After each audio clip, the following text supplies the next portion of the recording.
The policy led by Prime Minister Modi, His Excellency. Putin had earlier called Modi a patriot who keeps India first. Is Putin's statement aimed at India, the West, or China? Putin hails Modi's guarantee on India-Russia ties. That's our top focus on India First. Strong praise for Prime Minister Narendra Modi from the Russian President Vladimir Putin. The Russian president said he cannot imagine that Prime Minister of India could ever be intimidated by the West, even though he was aware of attempts being made by the West to intimidate India to fall in line. And this isn't the first time that President Putin has praised Prime Minister Narendra Modi's strong India First policy. Listen in. First of all, let me say that the relations between Russia and India are consistently developing in all the areas, and the main guarantor for that is the policy led by Prime Minister Modi, His Excellency. Russian President Vladimir Putin praising Prime Minister Narendra Modi's strong India First stance. In no uncertain terms, President Putin told the audience Narendra Modi could not be intimidated, even though he was aware that several attempts had been made to browbeat the Indian Prime Minister. First of all, let me say that the relations between Russia and India are consistently developing in all the areas, and the main guarantor for that is the policy led by Prime Minister Modi, His Excellency. He is one of the politicians of the global scale that I was talking about previously without giving the names. I cannot imagine His Excellency Modi getting intimidated or being forced to take any steps or actions that would go against the national interests of India and the people of India. And there is pressure against him, I am aware of that. Since the outbreak of the Russia-Ukraine conflict in 2022, the Western Bloc mounted pressure on India not to buy oil from Russia. If you are looking at energy purchases from Russia, I would suggest that your attention should be focused on Europe, which probably we do buy some energy which is necessary for our energy security. But I suspect, looking at the figures, probably our total purchases for the month would be less than what Europe does in an afternoon. Despite repeated coercion, India did not back down and put Indian national interest first. External Affairs Minister Dr. S. Jaishankar repeatedly articulated India's point of view of the Modi government putting Indian national interest first. I think I'm entitled to have my own side. I'm entitled to weigh my own interests, make my own choices. And my choices will not be cynical and transactional, but they will be a balance of my values and my interests. There is no country in the world which disregards its interests. Several Western countries have directly or indirectly made attempts to browbeat India in the past, including at times threatening India with sanctions to fall in line. There were reports that the US was trying to threaten India with sanctions to back down from the S-400 missile defense shield procurement from Russia. Despite threats of sanction, India went ahead with the deal, saying it predated US sanctions on Russia and was in India's interest. India has made a decision on the S-400, and we have discussed that with the US government. And I'm reasonably convinced of the powers of my persuasion. So it would be my hope that people understand, why this particular transaction is important for us. So I think the rest of your question to me is really hypothetical. This was not the first time that President Putin praised Prime Minister Modi. He has in the past 1 year repeatedly praised the Prime Minister for his Make in India policy. A lot has been done in the past years under the leadership of Prime Minister Modi. Naturally, he's a patriot of his country. And his idea of make in India, it matters, both in economic-wise and in the ethic. So India has made tremendous steps forward in development, and the future belongs to India.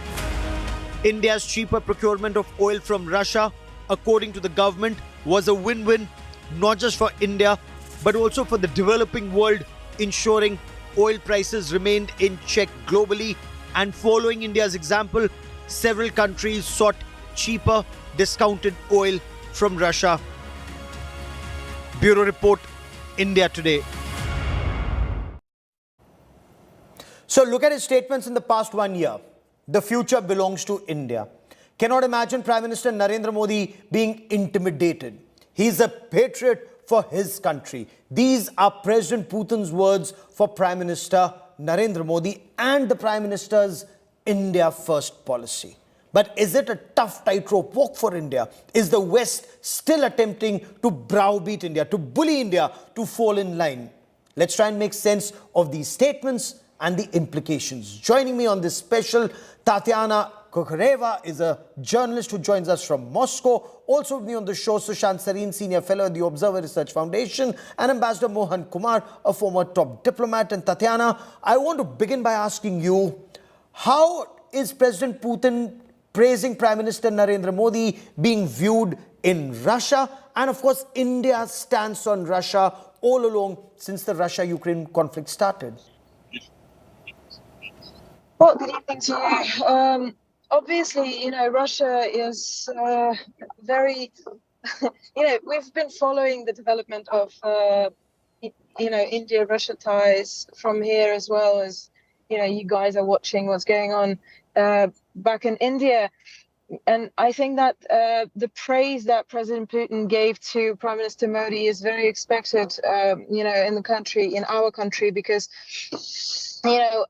we appreciate just how deep the ties are between the two, and all of the, the BRICS nations, the BRICS club, which is extremely important, in my view, in my personal view. And I think that for everybody in Russia who's following international politics, it's an extremely important path that we are laying together with India, with other BRICS nations. Okay, Ambassador Kumar, is President Putin's comment, are they aimed at India, or are they may aim more at the US and NATO countries, or is he killing two birds with one stone? Thank you very much for having me. My sense is there are three inferences which can be drawn from President Putin's statement. One, I think he is reflecting his own personal chemistry with Prime Minister Modi. They've got along well. Second, I think it's also a geopolitical statement. He's indicating to the West that you cannot browbeat India, and therefore India can stand on its own.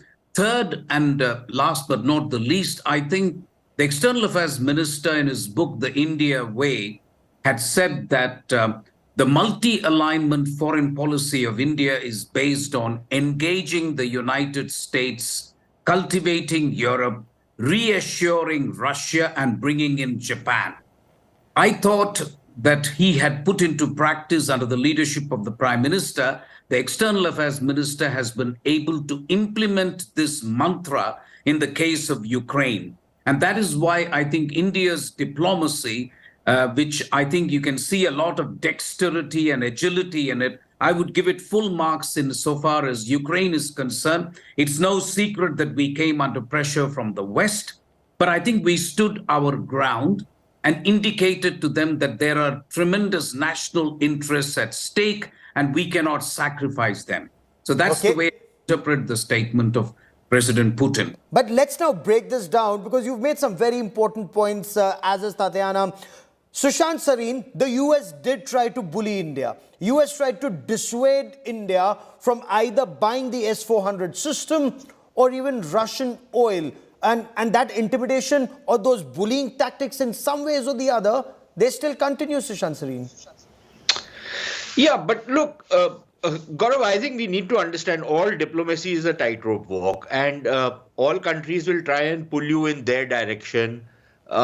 to serve their own interest, and it's up to the leadership of a country, to decide which side its interests lie, and how it wishes to protect its own interests, which is exactly what India has done.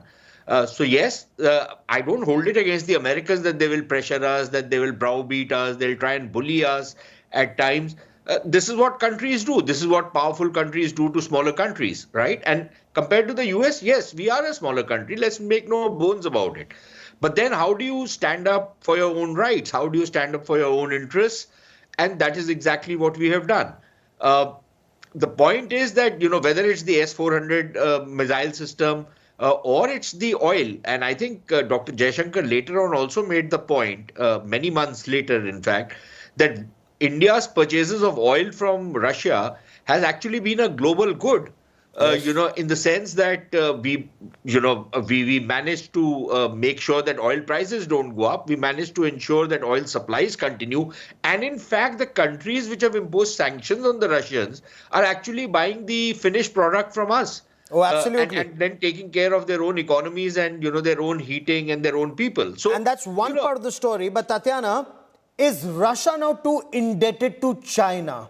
Will Russia respect both relationships in the times ahead? Or is there a tilt towards China now? Well, I've heard this, accusations many times now, especially concerning the situation unfolding in Israel, between Israel and Gaza. But unfortunately, I don't believe that we have any grounds to talk about any kind of disbalance in this relationship. I mean, Russia has been respecting both relationships with India and China. Those are very different relationships, as I might add.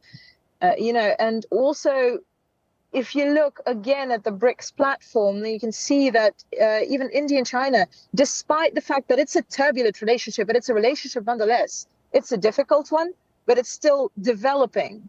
And both, it's not as simple as choosing one side against the other. I would say that this is a very kind of American way of looking at the situation. It's either one or the other. I believe that Russia's relationship with both countries are extremely important, and we've been doing very well at balancing them. Okay, it's not one at the cost of the other. I would love to hit on the... But let me take that to Ambassador Kumar. Is there a genuine apprehension, Russia dependent, as some argue, more on China, especially after sanctions and the Russia-Ukraine conflict? And is there an apprehension that in the years ahead, it may not be that close a strategic partner as Russia was in the past? I think there are three things that needs to be underlined, I think. The first thing is that there is no question in my mind that Russia has become more dependent on China over the last 2-3 years. No question at all. The trade figures and the other figures will support that. The second point I'd like to make is that I think Putin's statement is also aimed at China. The Putin's statement that Prime Minister Modi is tough and that he's not going to sacrifice his interests, the statement that he makes about Russia-India relations is also a subtle message to China that, listen, we also do strategic hedging. We would like to have good ties with both China and India, so don't expect us to become a completely junior partner to China. I think the Russian country, the Russians are too proud. It's a big country. We don't know what will happen to the conflict in Ukraine, so I'm not able to exactly look into the crystal ball and see what kind of a country Russia will become. But things remaining the same, Gaurav, I don't expect Russia to completely accept the status of a junior partner to China for a very long period of time. And I think that is why India has valuable leverage vis-a-vis Russia as well. It's interesting you should say that. When Sushant Sareen, your appreciation of Russia's ties with India vis-a-vis Russia's ties with China, given the friction at the line of actual control since 2020? Yeah, But I think, Gaurav, when we raise this question, and yes, I think we are entitled to raise this question because we have a serious problem with China. But, when we ask the Russians to choose between us and China, it's like somebody asking us to choose between Russia and the US. Now, just as we have a trade of $150 billion with the Americans and just about, or a fraction of that with Russia, that does not mean that our relations with Russia are any less important than our relations with the US. Similarly, when you look at Russia's relationship with China, yes, there is a certain amount of, and that economic dependency is deepening, and it is there. But that does not mean that, Russia has absolutely, doesn't find any utility in building up its relationship with India. So I think that is going to happen. Similarly, on the whole balancing act, the Americans do it with us, don't they? For example, they are not going to break off their relations with any third country with which we have very testy relations simply because they are getting close to us. Similarly, to expect that the Russians would do something similar is not going to happen. The problem, however, will come if in the event our relationship with the Chinese goes further south and there is some kind of conflict along the borders, and then we are dependent upon the Russians for some of our military supplies. Will those supplies be forthcoming in time for our own purposes or not? Will the Chinese lean upon the Russians? Will the Russians accept that pressure? I think those are very serious questions which continue to occupy us. But other than that, purely on the diplomatic thing, to expect a binary kind of a relationship. No, but that's a very important point that you raise, and perhaps that is something that military planners, and that is why this big push on Make in India, because Tatiana, God forbid, if India-China relations worsen, and if we need more military hardware or equipment or spares or replenishments, and Russia either is unwilling or unable to provide to India and is under pressure from China, where does that take the relationship? Well, look, that is a huge speculation, and it's a very scary speculation, to say the least, to even suggest that this relationship between India and China goes that much further south. First and foremost, okay, give me a moment as we try and reestablish that link with you. But let me take that to Ambassador Kumar. Ambassador, does the West continue to try and browbeat India or intimidate India? For example, this latest investigation and the FBI chief coming to India with that Pannu case or that other instance with Canada, with the Nijjar case.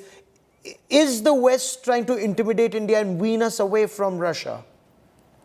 I would not use the word intimidate or browbeat. After all, with the United States, we now have a close strategic partnership, and it's a multifaceted strategic partnership.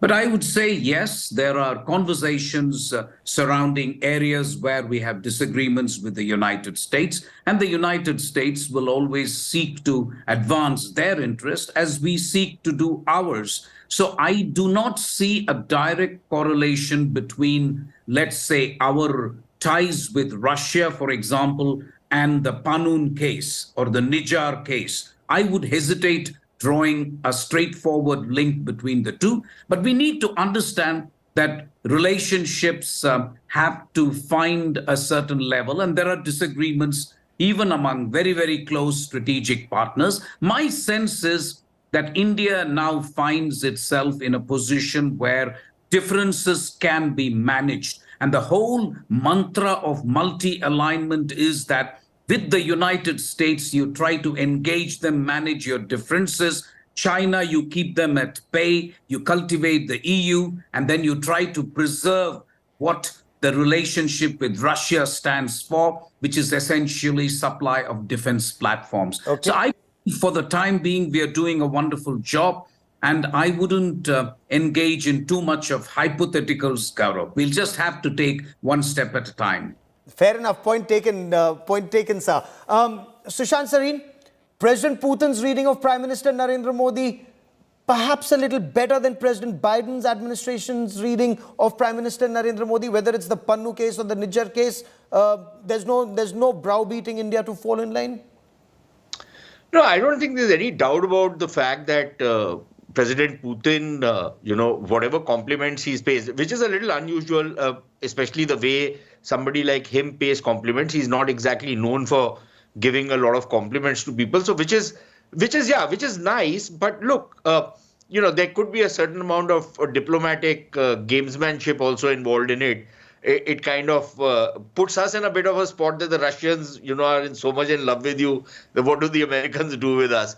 But I don't think that there is, and I'm not going after, behind what the American lapdog media, the New York Times, etc., say about India. But by and large, I've seen that, with the current Biden administration also, our relationships are pretty strong. In fact, you've seen the kind of body language when the two leaders meet, the kind of engagements and the expanding sphere of engagements that we have with the Americans. That would not be happening if there was deep reservations about the kind of leadership there is in India. And I think the Americans, like many others, understand that there is a very strong possibility that they might have to continue to deal with this government for another 5 years and maybe even more.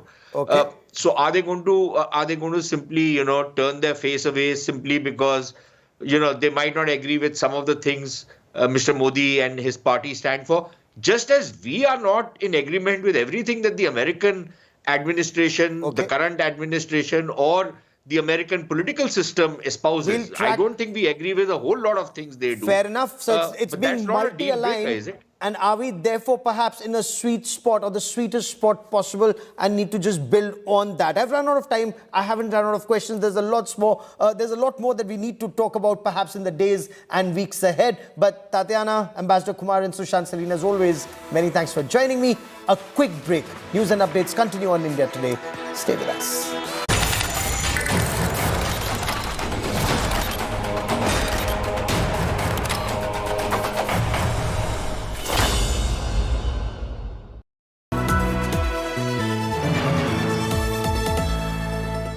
The true viewership king stands tall. Absolute domination on results day. Viewership super smash. The live concurrent data clearly shows India Today's lead is almost thrice. You could add up Times Now and Republic. Rajdeep, I think you can add all of them and they still won't come to India Today. Since you have advertised this program as double engine, BJP ka double engine clear hai. Decimates the competition. Viewers reward India's #1 channel. No fakery, no fixing. Only facts. India's true #1 channel.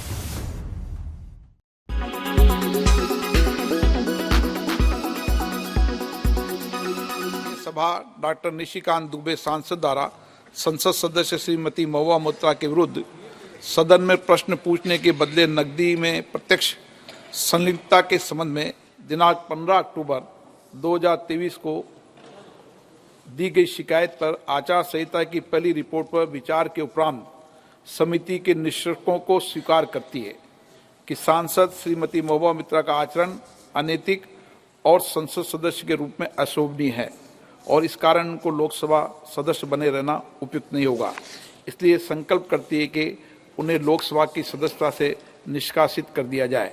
जो सदस्य इस प्रस्ताव के पक्ष में हाँ कहें, जो विरोध में ना कहें, मेरे विचार में निर्णय हाँ वालों के पक्ष हुआ। हाँ वालों के पक्ष हुआ, प्रस्ताव स्वीकृत हुआ।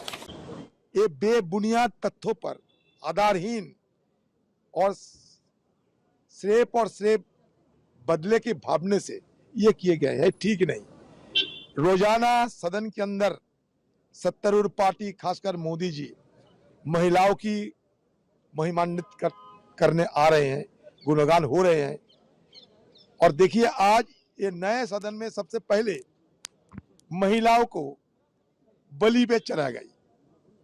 बलि पे चढ़ाया ये सरकार जिन्होंने रोजाना महिलाओं की महिमान्वित करते हुए अपने चुनावी वोट बैंक को और मजबूत करना चाहते हैं। The complainant says, I accepted cash in consideration from a businessman to ask questions in furtherance of his commercial interests. But the businessman suo motu affidavit says I pressurized him into uploading questions to further my agenda. The two are at polar opposites. The ethics committee, without getting to the root of this, has decided to hang me. It refused to summon the businessmen to orally testify, and there is no evidence of any cash, of any gifts anywhere. The recommendation of expulsion is based solely on the ground that I have shared my Lok Sabha portal login. There are no rules whatsoever to govern the sharing of logins. As the hearing of the Ethics Committee demonstrates, all of us MPs on conveyor belts to get questions from the public, from citizens, and to voice that in Parliament. What is important is that if this Modi government thought that by shutting me up, they are going to do away with the Adani issue. चाहे शिंदे गुट की हो, चाहे अजित पवार गुट की हो, ये तो पूरा करप्ट पार्टी आपके साथ बैठी है। तो सिर्फ नवाब मलिक के ऊपर ही क्यों हमला है? नागपुर में दोनों एक साथ बैठे हैं सदन में एक साथ बैठे हैं और पत्र लिखते हैं, पत्राचार करते हैं। हाँ, क्या जमाना आया है? बाजू में बैठे और पत्र लिखते हैं कि भाई ये ठीक नहीं है, नवाब मलिक के बारे में आपने जो यहाँ आपके साथ बैठा है उनके ऊपर ऐसे ऐसे आरोप है, फलाना फलाना आरोप है। ये तो ढोंग है ना। आप खड़े होकर कहिए नवाब मलिक को या अजित पवार को।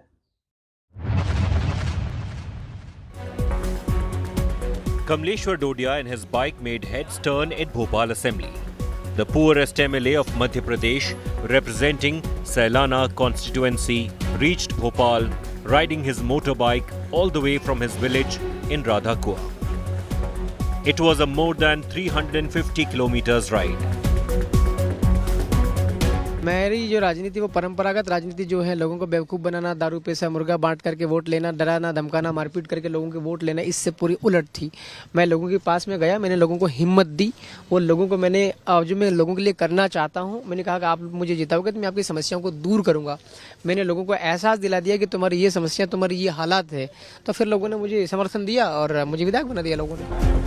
He is the only MLA who neither belongs to BJP nor to Congress. Kamleshwar Dodia's successful campaign at Sailana was on Bharatiya Adivasi Party's ticket. Born in a family of daily wage labourers, Kamleshwar is no stranger to hard work. देखिए मेरी हालत बहुत ख़राब है। मैं मजदूर रहा हूँ, मेरे घर में भी आज भी मजदूरी करते हैं। विधायक बना, अब मजदूरी उनकी बंद हो जाएगी। तो मैं बहुत बुरे दौर से गुजरा हूँ और प्रचार और चुनाव बनाने के लिए हमारे पास में पैसे थे नहीं। हमने चंदा मांगा था, मतलब भीख मांगी थी, हमने झोली फैला के। कुछ पैसा आया था, समय ज़्यादा लग रहा था, हमने वो बंद करके फिर हमने नोतरा परंपरा का यूज़ किया था। नोतरे में हमारे नोतरा मतलब पैसा उधार लेना, उसको कर्ज कहते हैं, राइट ना। तो करीब 2,38,000 के आसपास पैसा इकट्ठा हुआ था total. Inspired by Barack Obama's success, Kamleshwar fought hard